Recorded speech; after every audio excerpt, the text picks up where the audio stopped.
Hi everybody, Russ from the West Ham Network. I hope you're all safe and well. If you're new around here, give it a like, give it a comment, give it a share, give it a subscribe. Give it a bloody good subscribe and hit the bell notification so you don't miss any time we put content on.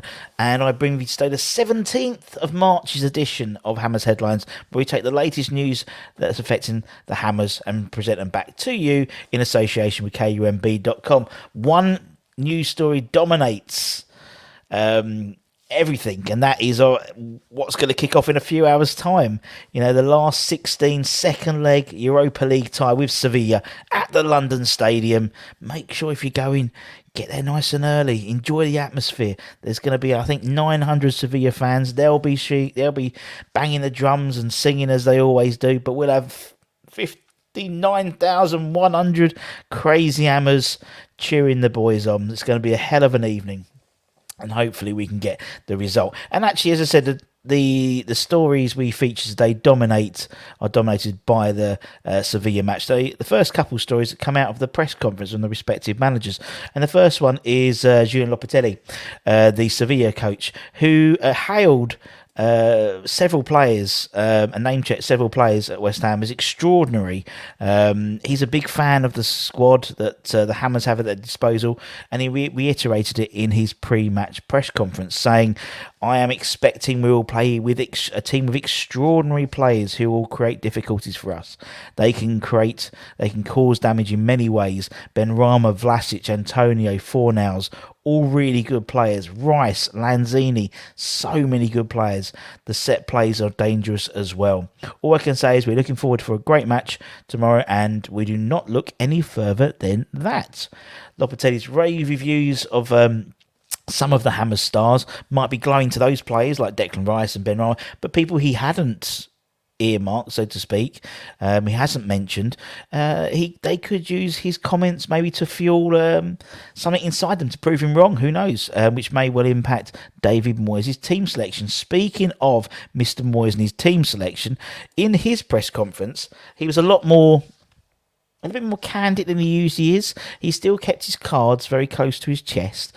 But in terms of team selection, as predicted, Jarrod Bowen is out and won't feature. He's likely to not return until after the international break, which means the Spurs game potentially on Sunday he won't be available for, which obviously curtails any hopes of him getting a call up to the England international squad for their friendlies against Ivory Coast and Switzerland in the next couple of weeks. But he spoke about Aaron Cresswell and he spoke about Mikel Antonio as possible inclusions, and also Nicolas Vlasic, who's believed to have recovered from his knock from the first leg, and he'll probably return to the match day squad. He actually said in the press conference, let me make it a bit bigger so everyone can see. He actually said in the press conference, they have done a little bit of light training.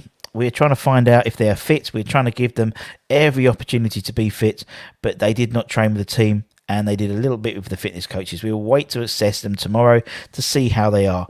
I have not named the team, and I probably won't do that until late tomorrow to see how they are. So Jarrod Bowen is not available and probably won't be available until after the international break. So, you know, as assumed, we thought that might have been the case anyway, but it seems that he's going to make his team selection very late in the day to give the likes of Cresswell and Antonio the opportunity to prove they're fit enough to play, and obviously those two will be integral as two linchpins of the 11.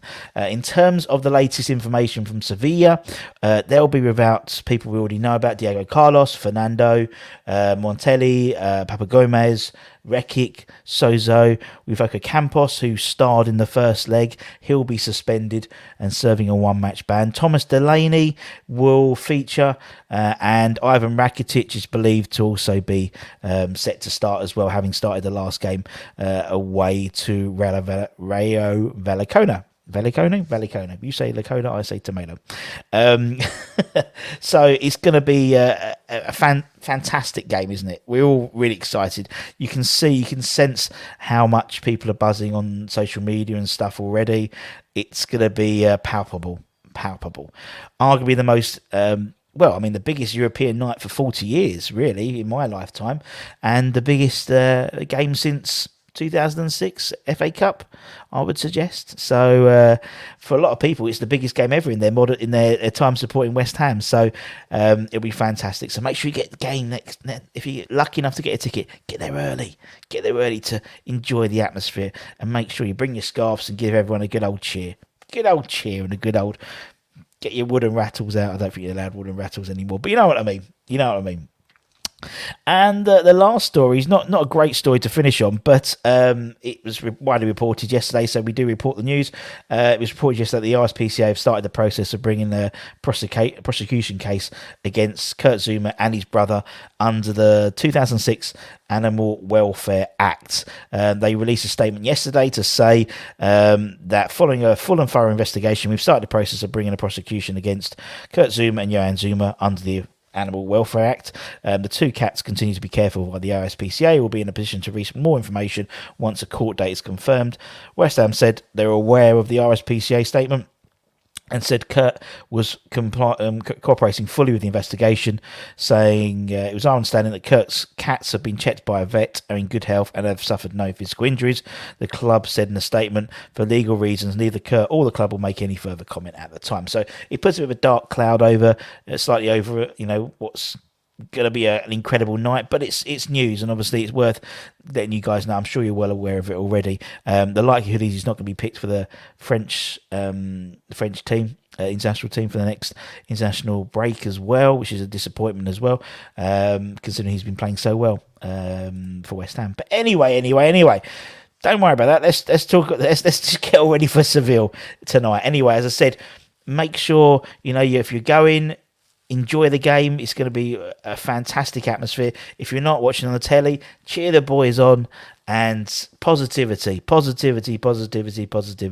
on your media posts, your social media posts. All the players, they're all on Twitter, they're on Facebook, they're on Instagram.